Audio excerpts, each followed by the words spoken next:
વિરમગામના શેઠ MJ high school ખાતે world hepatitis day અંતર્ગત awareness કાર્યક્રમ યોજાયો। વિદ્યાર્થીઓને hepatitis, TB, HIV, Chandipuram virus અંગે માર્ગદર્શન આપવામાં આવ્યું। નમસ્કાર, આપ નિહાળી રહ્યા છો CMM ભારત ન્યૂઝ।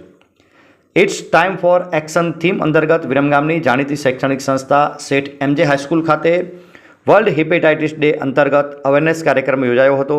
ઉપસ્થિત વિદ્યાર્થીઓને hepatitis, TB, HIV, Chandipuram virus અંગે વિસ્તૃત સમજ આપવામાં આવી હતી।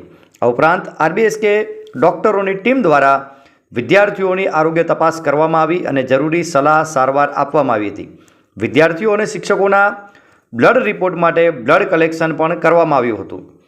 જિલ્લા ક્ષય અધિકારી ડૉક્ટર કાર્તિક શાહ અને taluka health officer doctor BK વાઘેલાના માર્ગદર્શન હેઠળ આયોજિત કાર્યક્રમમાં આચાર્ય Sunitaben, RBSK medical officer doctor Kiran Panchal, doctor Riddhi Patel, Disha unit doctor Pratik Damor, taluka health office વિરમગામના supervisor Ravindrakumar Rathod, TB supervisor Prakash Patel, ICTC counsellor Mukesh Vaniya, laboratory technician Ashwin Makwana, Jyotsna Solanki, Falguni Prajapati, Nilkanth Vasukiya સહિત વિદ્યાર્થીઓ, શિક્ષકો ઉપસ્થિત રહ્યા હતા।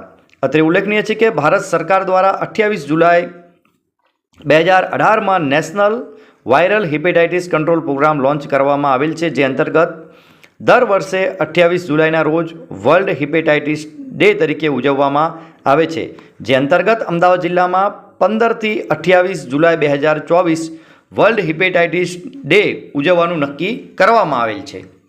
જો આપને આ વિડીયો પસંદ આવ્યો હોય તો આપ અમારી YouTube ચેનલ CMM ભારત ન્યૂઝને સબસ્ક્રાઇબ કરશો, લાઇક કરશો, કોમેન્ટ કરશો અને આ લિંકને આપના મિત્રો સુધી શેર કરશો। CMM ભારત ન્યૂઝ સાથે જોડાયેલા રહેવા બદલ આપનો આભાર।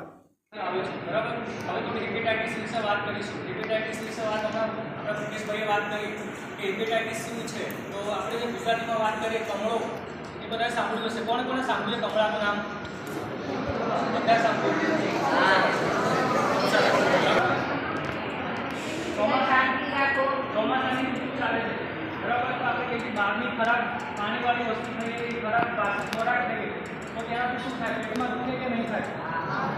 ક્યારેક ક્યારેક એવું થતું હોય, બરાબર। પણ જ્યારે ઝેરી કમળાની અસર થતી હોય તે આપણને શું કરે?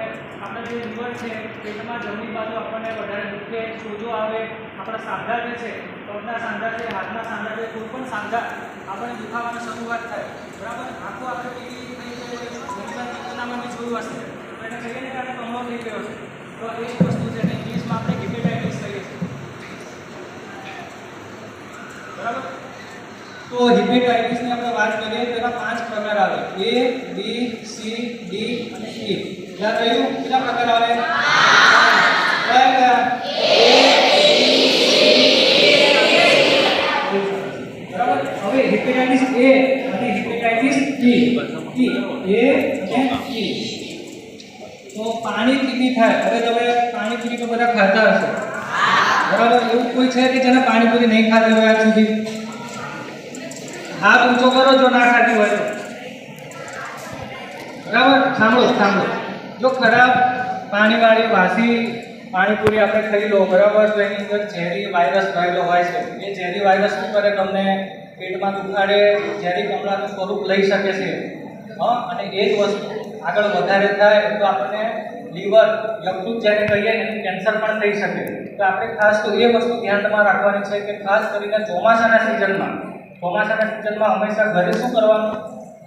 સાદું હુંફાળું ગરમ પાણી પીવાનું રાખવું પડે, સ્વચ્છ પાણી પીવું પડે, ગાળેલું પાણી પીવાનું અને ગરમ ખોરાક હોય એ ખાવું પડે।